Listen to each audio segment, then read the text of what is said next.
actually 21, 22, I would, my golly, put on something that had a tight waist. At 90, Shirley MacLaine is finally spilling the family dirt. The star just revealed why she and Warren Beatty didn't speak for years. She called him the beautiful one. But behind closed doors, they were fighting over Daddy's drinking problem, UFO sightings, and Hollywood jealousy. She admits she completely underestimated him and now confesses what really killed their relationship.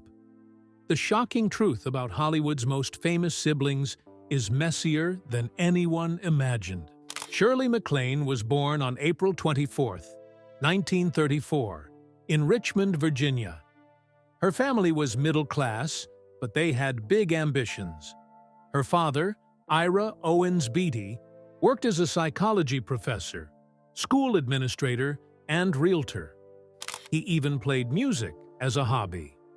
Her mother, Kathleen Corinne Beatty, was a drama teacher from Nova Scotia. She had a dreamy personality and a deep love for the arts. She named her daughter after Shirley Temple, already imagining a bright future for her. Shirley grew up in a house where discipline and creativity clashed. Her father was strict and often distant.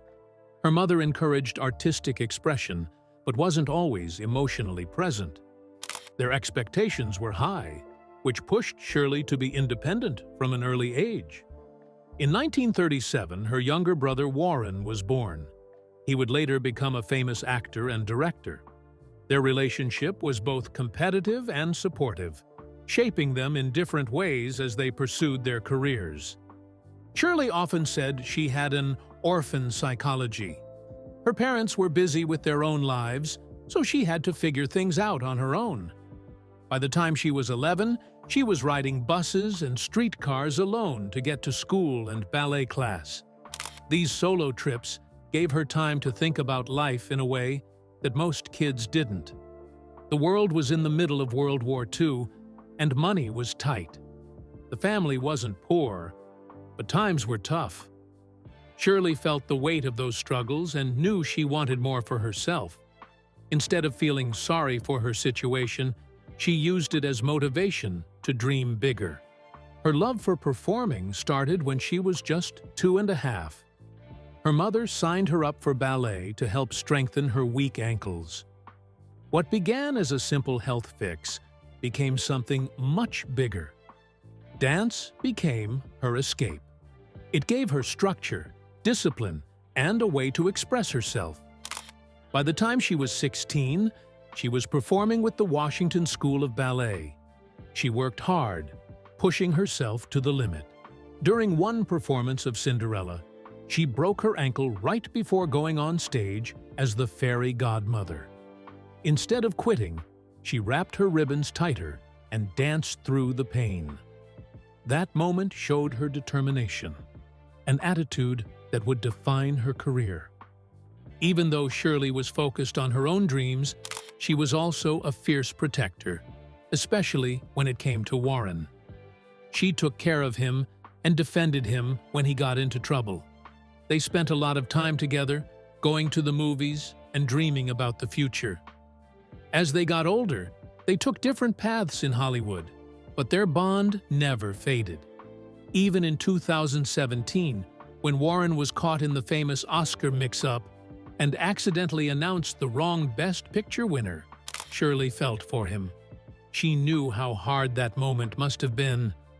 Shirley MacLaine knew what she wanted from a young age. She attended Washington Lee High School in Arlington, Virginia, but school never felt like her real calling. Instead of waiting to graduate, she took a leap of faith. She dropped out and moved to New York City to chase a career on Broadway. It was a bold move for someone so young, but she wasn't afraid of the uncertainty. At 18, she landed a spot in the chorus of Me and Juliet, 1953-54, a musical by Rodgers and Hammerstein. It was her first taste of Broadway, but she wanted more. In 1954, she became the understudy for Carol Haney in The Pajama Game. Knowing this could be her big chance, she cut her hair short to look more like Haney. If the role ever opened up, she wanted to be ready. That moment came sooner than expected. Just days after the show's premiere, Haney broke her ankle during a Wednesday matinee. MacLaine was called to step in. With little time to prepare, she took the stage and gave a performance that caught everyone's attention.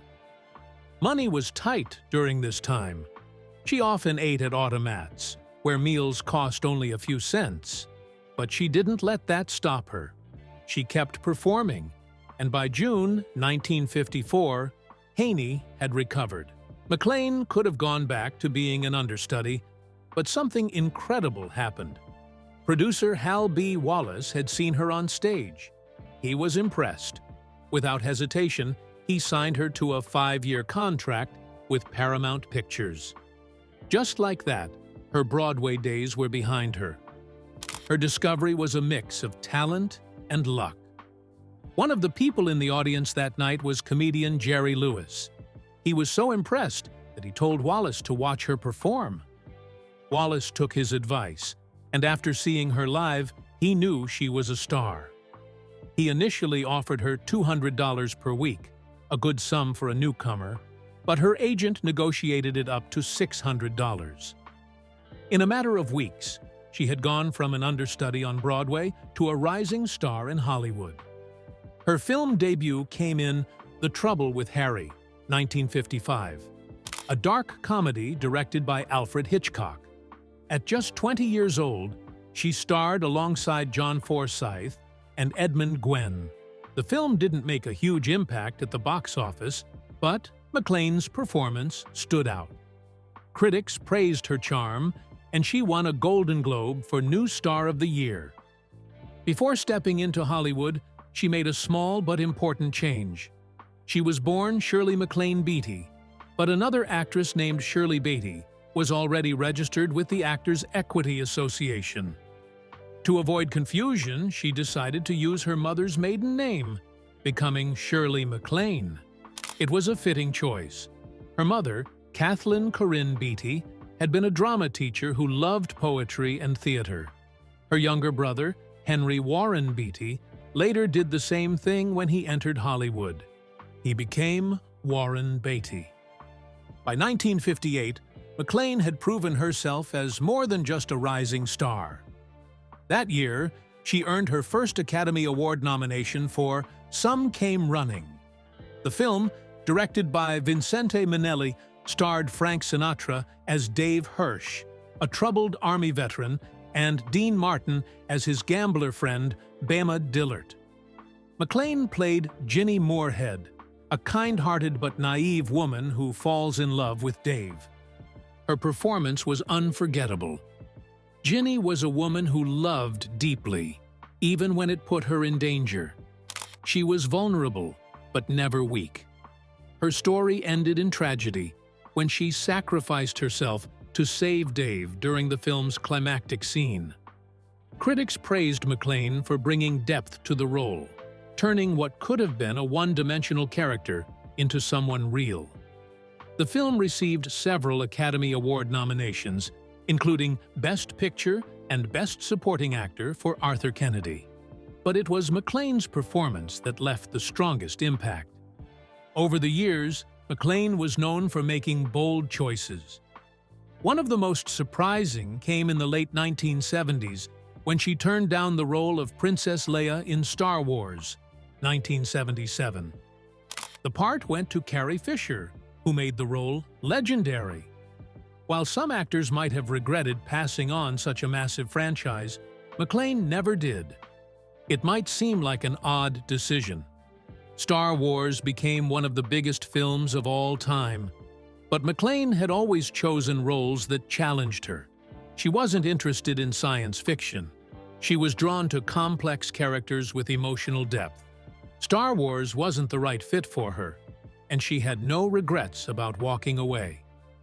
In 1960, she starred in The Apartment, a film that became one of the biggest hits of the year. She played Fran Kubelik, a kind but troubled elevator operator caught in a complicated romance. The film won 5 Academy Awards, including Best Picture, and became the 8th highest-grossing movie of the year. MacLaine's performance stood out. She brought humor and heartbreak to the role, making her character feel real and relatable. Her work earned her an Oscar nomination for Best Actress, one of 10 nominations the film received. 3 years later, she took on another daring role in Irma la Douce, 1963, playing a Parisian prostitute who falls in love with a naive policeman. The film was bold for its time, touching on subjects that many considered controversial. But audiences loved it, and it became a box office hit. MacLaine earned another Oscar nomination, making her one of the few actresses to receive back-to-back nominations. With these 2 films, she proved she had range. She could be funny, emotional, and fearless all at once. But Hollywood had a habit of putting actors in boxes. Early in her career, MacLaine was labeled a tomboyish sex symbol, a description that never sat well with her. She wanted serious roles, ones that challenged her. Determined to break free, she studied at the Actors Studio under Lee Strasberg. The training paid off. In The Children's Hour, 1961, she played a teacher accused of a forbidden relationship with another woman. It was a groundbreaking film, tackling subjects rarely seen in Hollywood at the time. Her performance was raw and heartbreaking. Slowly, she was proving she could take on complex roles and defy expectations. By the 1970s, MacLaine had already earned multiple Oscar nominations, but she wasn't done pushing boundaries. In 1976, she starred in the television film Sibling, playing a woman with dissociative identity disorder. The role was risky. Mental health was not a common topic in film, and many studios avoided it. But MacLaine embraced the challenge. She portrayed 16 distinct personalities with remarkable depth, bringing the characters' struggles to life. Her performance was a turning point for how mental illness was portrayed on screen. It also earned her an Emmy. In 1977, she took on another demanding role in The Turning Point. The film focused on the world of ballet, and MacLaine played Dee Dee Rogers, a former dancer who gave up her career for family life. The role required intense physical preparation, and behind the scenes, she secretly battled an eating disorder. The pressure to maintain a dancer's physique weighed on her, but she never let it show. On screen, her performance was one of her best. She captured the conflict of a woman torn between her past and present, earning another Oscar nomination. Then came 1983. After 5 Oscar nominations without a win, she finally took home the Academy Award for Terms of Endearment. She played Aurora Greenway, a mother navigating the ups and downs of life with her daughter, played by Deborah Winger. The film was a massive success, grossing $165 million worldwide and winning 5 Oscars. When MacLaine accepted her award, she didn't hold back. She famously declared, "I deserve this." It was more than just a victory for one role. It was the result of years of hard work, risk-taking, and resilience in an industry that often overlooked women over 40. Shirley MacLaine married producer Steve Parker in 1954. Their relationship was anything but traditional. Just 2 years after their wedding, Parker moved to Japan, where he became a well-known figure in Tokyo's expatriate community. Meanwhile, MacLaine stayed in Hollywood, building her career. They spent nearly 3 decades together, but they lived apart for most of it. Their marriage was famously open, something MacLaine spoke about with remarkable honesty. She later revealed that their arrangement was a deliberate choice. They were more like close friends than a conventional couple. Instead of following the traditional idea of marriage, they agreed to live separately and see other people. MacLaine believed that love wasn't about ownership. She felt that jealousy and possessiveness ruined relationships, so she and Parker created their own rules. She openly admitted, "I guess you would say we practiced an open marriage in 1954, which was another lifetime." At the time, such an arrangement was unheard of, and when the public learned about it, the reaction was shock.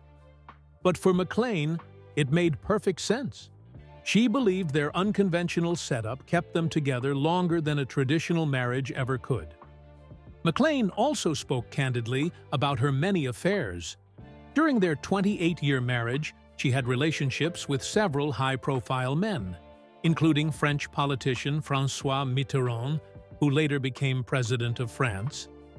She described him as one of the most fascinating men she had ever met. Their relationship grew during her visits to Europe, where they bonded over deep conversations and shared philosophies. MacLaine never saw these affairs as betrayals. She and Parker had an understanding, and neither felt the need to hide their outside relationships. Looking back, she had no regrets. She believed that personal freedom was essential to emotional growth. While MacLaine embraced independence in her marriage, her approach to motherhood was complicated. Her daughter, Stephanie Sachiko Sachi Parker, was born in 1956. Instead of raising her in Hollywood, MacLaine sent her to live with Parker in Japan. For years, MacLaine balanced her career with occasional visits, staying involved from a distance. She later said, "Motherhood was my greatest role, but not my only one." Sachi, however, had a different perspective. In her memoir, Lucky Me, My Life with and Without My Mom, Shirley MacLaine, she wrote that she often felt abandoned. She claimed her mother's career and spiritual beliefs came before their relationship. MacLaine denied many of Sachi's statements, but admitted that balancing motherhood and ambition was difficult. Their story sparked debates about the sacrifices women make when choosing between family and career. Despite their open marriage, MacLaine and Parker's relationship ended in 1982. The reason wasn't an affair itself, but the secrecy behind it. After nearly 30 years together, MacLaine discovered that Parker had fathered a child with a Japanese geisha. This was something she could not accept. She had always believed in honesty, and the fact that Parker kept this from her was a betrayal. She filed for divorce that year. Even after their split, she still spoke about him with warmth, calling him the love of my life. Their breakup raised questions about whether open marriages could truly prevent jealousy and heartbreak. For MacLaine, the issue wasn't Parker's infidelity, but the fact that he had been dishonest. Even decades later, MacLaine defended open marriages. In a 2015 interview, she called jealousy a waste of energy and argued that love should not be about control. She believed monogamy created unrealistic expectations that often led to disappointment. She credited her open marriage with Parker for lasting as long as it did. Not everyone agreed with her views, but she wasn't trying to convince anyone. She simply believed people should rethink what love and commitment really meant. Shirley MacLaine and Warren Beatty grew up in the same house, but walked very different paths. One of their biggest conflicts came from Shirley's openness about their family.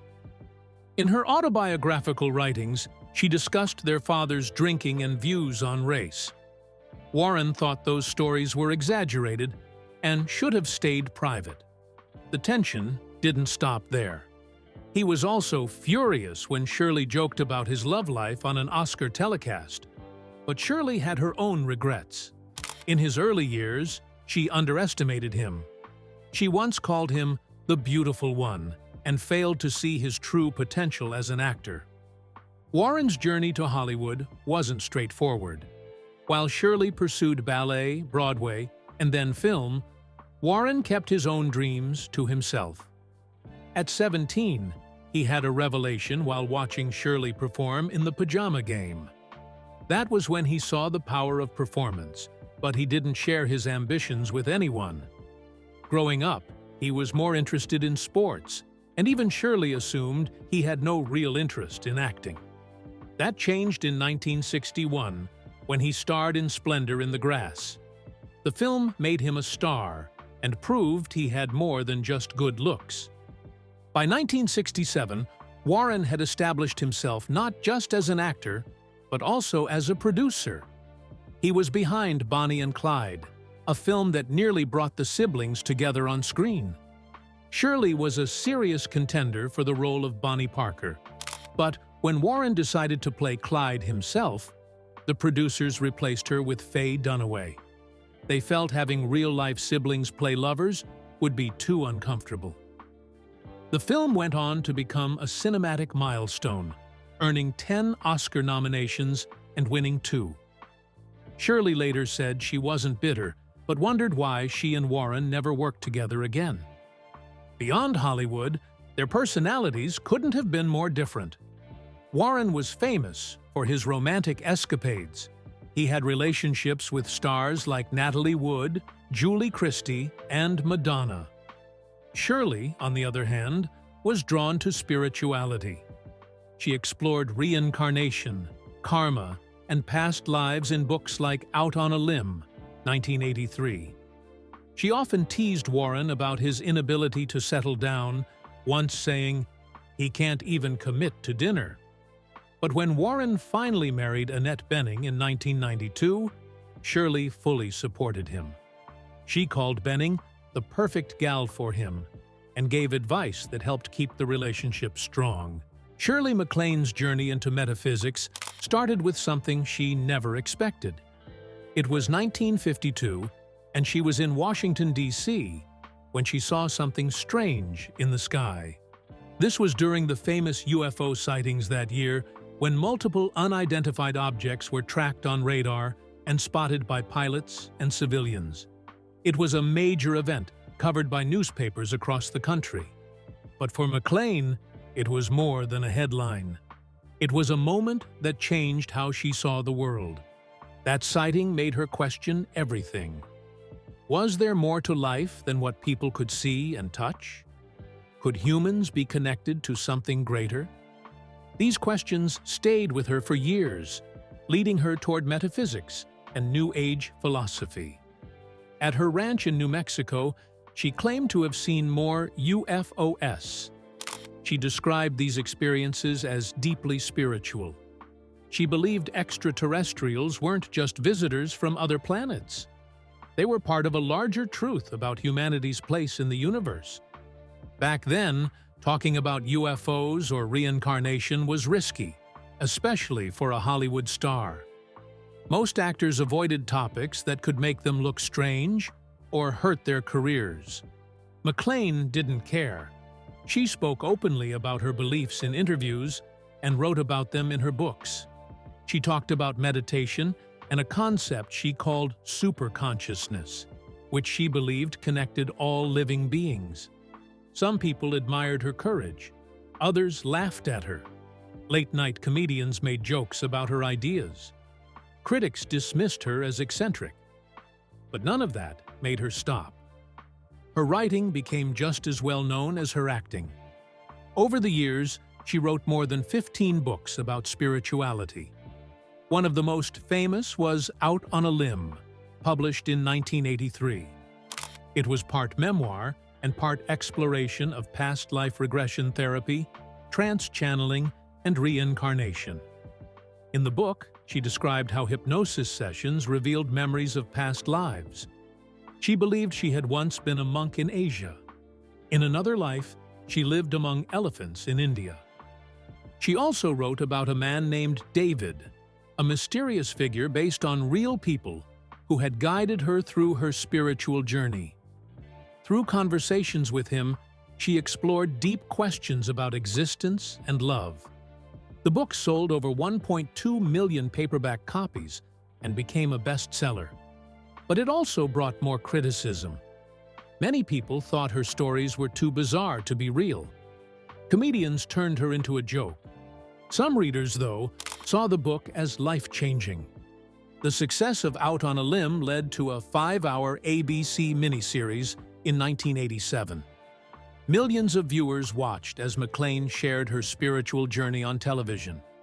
She wasn't just an actress anymore. She had become a major voice in New Age thought. Her past life experiences only became more unusual. During hypnosis sessions, she claimed to remember living in Atlantis. She believed she had been there when it sank into the ocean. According to her, the disaster happened because of greed and the misuse of power. She said extraterrestrials, whom she called star people, had shown her these memories and revealed that Atlantis was once a powerful energy center for Earth. She also believed she had been a concubine in ancient China. Through regression therapy, she described the details of palace life, the rituals, and the emotional struggles of that lifetime. She saw these past lives as more than just memories. They explained parts of her personality and relationships in the present. She believed that people's experiences in past lives shaped who they were today. Not everyone believed her. Many thought her claims were too far-fetched, but she insisted that past life memories had real meaning. She saw them as lessons that could help people understand their purpose and the connections between all souls. Her beliefs didn't just bring criticism from the public. They also caused tension with her younger brother, Warren Beatty. He was one of Hollywood's biggest stars, known for being practical and intellectual. He didn't share her interest in spirituality, and their differences created problems between them. At one point, he reportedly called her ideas cosmic nonsense. The comment led to a temporary estrangement. Their relationship was complicated by more than just spiritual disagreements.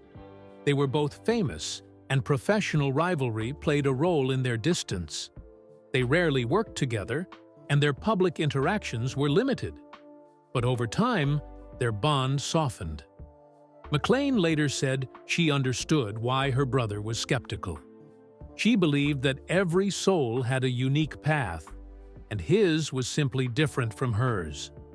Shirley MacLaine and Warren Beatty are the only siblings in Hollywood history to both win Academy Awards.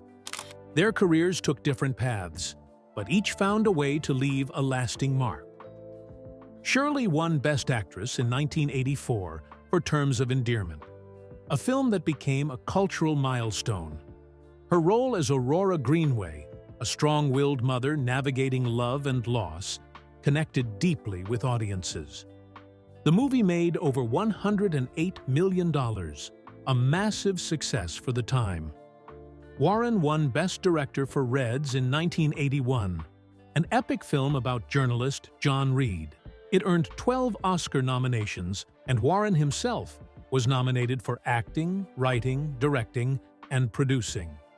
He achieved this rare accomplishment twice in his career, something almost no one else in Hollywood has done. Together, the two siblings have earned 20 Oscar nominations, 14 for Warren and 6 for Shirley, securing their legacy as Hollywood royalty. Their financial success reflects their long and carefully built careers. Shirley's net worth is estimated at $50 million, earned through decades of acting, writing, and even spiritual teachings. She starred in classics like The Apartment in 1960 and Steel Magnolias in 1989. She also became a best-selling author, writing about her personal experiences and spiritual beliefs in books like Out on a Limb.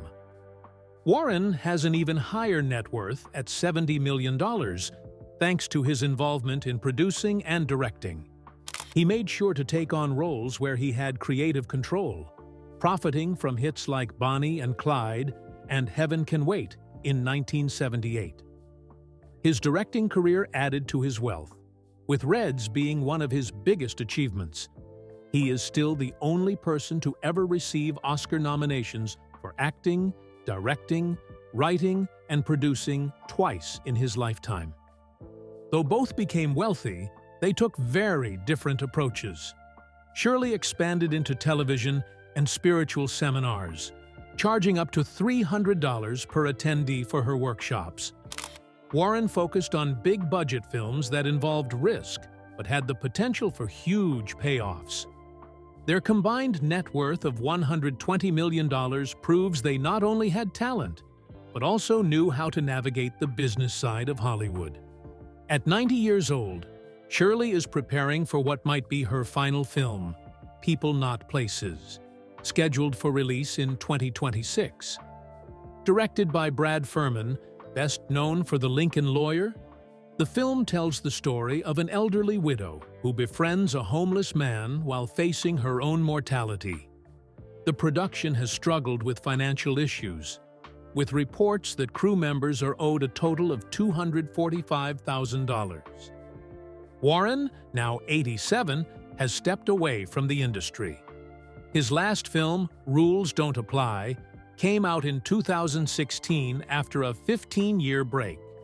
Despite a cast that included Annette Bening and Lily Collins, the movie flopped, making only $3.9 million against its $25 million budget. It was an unexpected end to a career filled with success. Shirley continues working because she loves storytelling. Warren has chosen to stay out of the spotlight. Their careers couldn't be more different, but both shaped Hollywood in ways few others have. Two siblings from Virginia became legends, proving that talent and determination can take you to the top.